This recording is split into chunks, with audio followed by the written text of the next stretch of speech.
Hello, নমস্কার। সবাই কেমন আছো? আজকে শুরু করছি হচ্ছে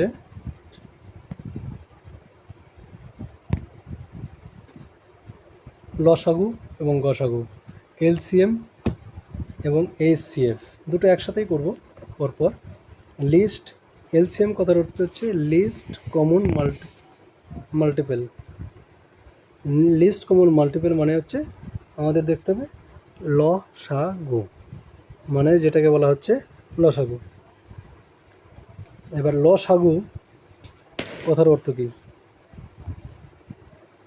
এলসিএম, যেটাকে বলা হয় লসাগু। এই নামটা যদি তোমরা ঠিকমতো বুঝতে পারো তাহলে কিন্তু আমাদের বিষয়টা অনেক সিম্পল হয়ে যাবে। লঘিষ্ঠ সাধারণ গুণিতক, আমাদের এখান থেকে জানতে হবে গুণিতক কী, তারপরে সাধারণ, তারপরে লঘিষ্ঠ। পরপর আমরা উল্টো দিক থেকে আসতে যাব। নামের অর্থটা, গুণিতকগুলো কী হবে? ধরো 4-এর গুণিতক হচ্ছে 4-এর ঘরের নামতা, 4, 8, 12, 16, 20, 24। 6-এর গুণিতকগুলো কী হবে? 6, 12, 18, 24, 30 অ্যান্ড ডট ডট ডট আরও হবে। এই দুটোর মধ্যে থেকে লক্ষ্য করো সাধারণ, এবার বের করো। 4 এবং 6 দুটোর মধ্যে সাধারণ গুণিতক কী কী আছে? আমাদের আছে হচ্ছে 12 এবং 24। সাধারণ কি আসলো? 12 এবং 24। এরপরে এই দুটো থেকে আমাদের লঘিষ্ঠ বের করো। এর মধ্যে লঘিষ্ঠ কত? 12। তাহলে আমাদের 12 হচ্ছে আমাদের লসাগু। বোঝা গেল? উল্টো দিক থেকে তাহলে আমাদের লসাগু আমরা বুঝে গেল। এটাই হচ্ছে লসাগু, মানে লঘিষ্ঠ সাধারণ গুণিতক। গুণিতকগুলোর মধ্যে সবচেয়ে লঘিষ্ঠ কোনটা হবে সেটা আমাদের বের করতে হবে। এবার লসাগু বের করার সিম্পল নিয়ম রয়েছে। দুটো সংখ্যার এরকম বের করলাম। লসাগু খুব একটা কঠিন জিনিস কিন্তু নয়, কিন্তু এর প্রপার্টিসগুলো কিন্তু খুবই ডেঞ্জার। প্রপার্টিগুলো ভালো করে জানতেই হবে তোমাদের। এরপর চলে আসি যে দুটি সংখ্যা যদি দেওয়া থাকে তাদের লসাগু সিম্পলভাবে কী করে বের করতে হয়। সাপোজ 84, 210 এবং 294 সংখ্যাটা রয়েছে। কমন ফ্যাক্টরগুলো আমরা বের করি। তাহলে এখান থেকে 82, 105,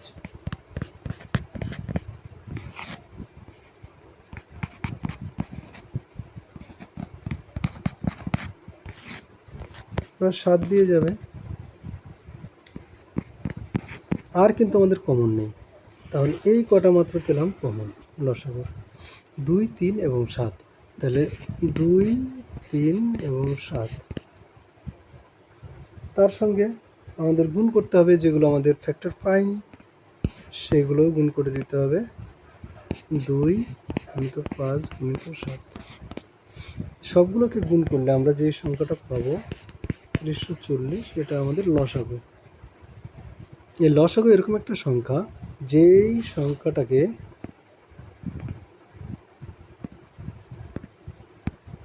চুরাশি দিয়ে ভাগ যাবে, 210 দিয়ে ভাগ যাবে এবং 294 দিয়ে ভাগ যাবে। আর প্রথম যে তিনটে সংখ্যা পেয়েছিলাম সবার মধ্যে কমন, এটা হয়ে যাবে আমাদের গসাগু। তাহলে এটা হয়ে গেল এলসিএম।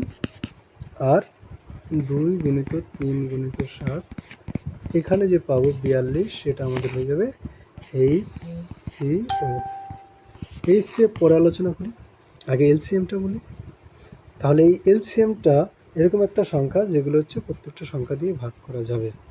এটা খুব মাথার মধ্যে ক্লিয়ার করে ঢুকিয়ে নাও যে এলসিএমকে বা লসাগুকে প্রত্যেকটা সংখ্যা দিয়ে ভাগ করা যাবে।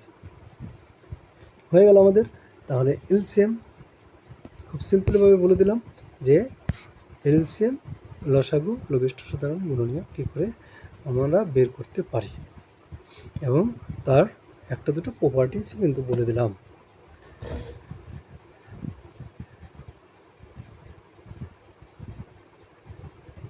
এবার যখন অঙ্ক করতে যাব বিভিন্ন ধরনের অঙ্ক আসবে, সেখানে আমরা বাকি প্রপার্টিস কিন্তু আলোচনা করে দেব।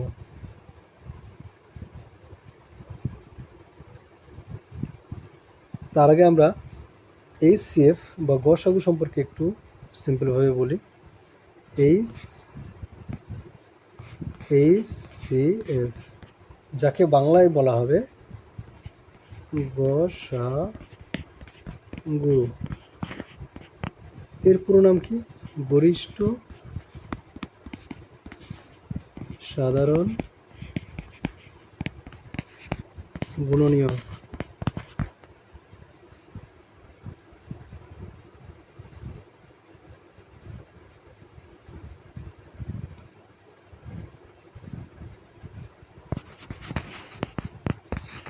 তাই কি না? গুণনীয়ক কি? গুণনীয়ক মানে কোনো একটা সংখ্যাকে আমরা ফ্যাক্টর করে যে যে সংখ্যাগুলো পাবো সেটাই হচ্ছে গুণনীয়ক, বা যেগুলো উৎপাদক পাবে সেই উৎপাদকগুলি হচ্ছে গুণনীয়ক। বা কোনো একটা সংখ্যাকে যে যে সংখ্যা দিয়ে ভাগ করা যাবে সেগুলোই হচ্ছে তার গুণনীয়ক। 12 সংখ্যাটাকে যদি ধরি, এটাকে কী ভাগ করা যাবে? 1 2 3 4 6 এবং 12। আবার যদি বলি 30, এই সংখ্যাটাকে কী দিয়ে ভাগ করা যাবে? 1 2 3 5, তারপরে চলে আসবে আমাদের 10 15 এবং 30 নিজেই। এই সংখ্যাগুলো দিয়ে কিন্তু ভাগ করা যাবে। এবার সাধারণ, এই বিষয়টা চলে আসি। সাধারণ কী কী আছে? 1 1 মিলে যাচ্ছে, 2 2 মিলে যাচ্ছে, 3 3 মিলে যাচ্ছে, আর কিন্তু মিলছে না। 6 থাকবে এখানে, 6টা লেখা হয়নি, 6টাও মিলবে, 5 6 30 হয়। তাহলে এই কোন কোন সংখ্যা পেলাম? 1 পেলাম, 2 পেলাম, 3 পেলাম, আর হচ্ছে 6 পেলাম। এরপর বলা হচ্ছে গরিষ্ঠ। গরিষ্ঠ মানে বড়। এগুলোর মধ্যে সবচেয়ে বড় কোনটা হবে? 6। তাহলে 6 আমাদের গসাগু। ঠিক আছে, এবার এর কিছু প্রপার্টিস আবার বলি। গসাগু এরকম একটা সংখ্যা হবে যেই সংখ্যাটা দিয়ে উভয় সংখ্যাকে ভাগ করা যাবে। লসাগুর ক্ষেত্রে কি বলেছিলাম? যে লসাগুকে প্রত্যেকটা সংখ্যা দিয়ে ভাগ করা যাবে, এবং গসাগুর ক্ষেত্রে কি বললাম? গসাগু দিয়ে প্রত্যেকটা সংখ্যাকে ভাগ করা যাবে।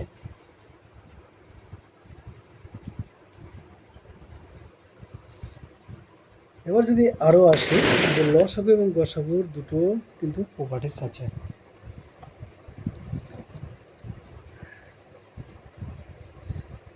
তাহলে কোনো দুটি সংখ্যা যদি দেওয়া থাকে,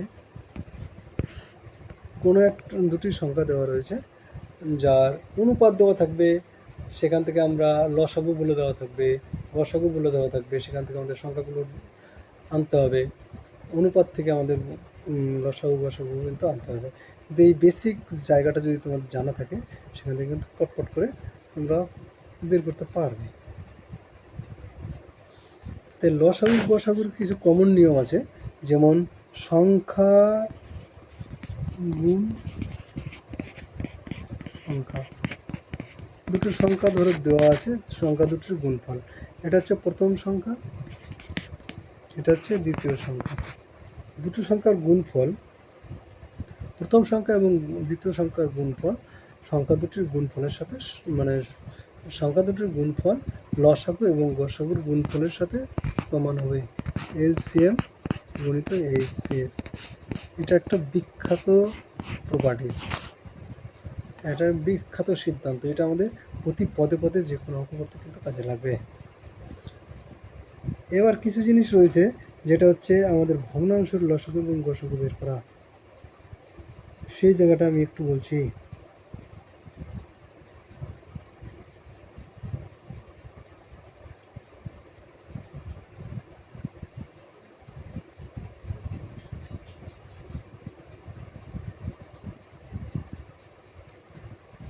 সাপোজ দুটো ভগ্নাংশ দেওয়া রয়েছে, মানে দুটো না, তিনটেই দেওয়া রয়েছে। 2/3, 4/9 এবং 16/27। এর যদি আমরা গসাগু বের করতে যাই, গসাগু মানে HCF, তাহলে কি করতে হবে? লবগুলোর উপরেরগুলোর HCF করতে হবে এবং নিচের সংখ্যাগুলো যে ছিল 3, 9, 27 এটা LCM বের করতে হবে। এটা একটা খুব ইম্পর্টেন্ট প্রপার্টিস।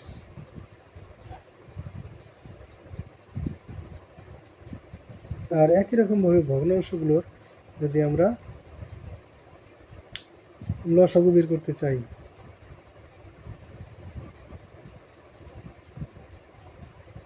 যদি LCM বের করতে বলতো তাহলে কি করতাম? যদি LCM বের করতে বলতো তাহলে আমরা লবের LCM করতাম এবং হরের HCF করতাম। তাহলে সিম্পলভাবে আমাদের কিন্তু মনে থাকবে বিষয়গুলো। হ্যাঁ, কি করে মনে থাকবে?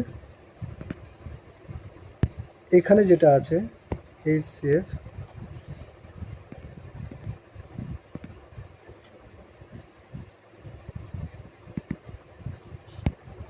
এখানে যে HCF আছে সেটা উপরে থাকবে, এখানে যেটা LCM আছে সেই LCMটা উপরে থাকবে। এটাই আমাদের সিম্পল নিয়ম।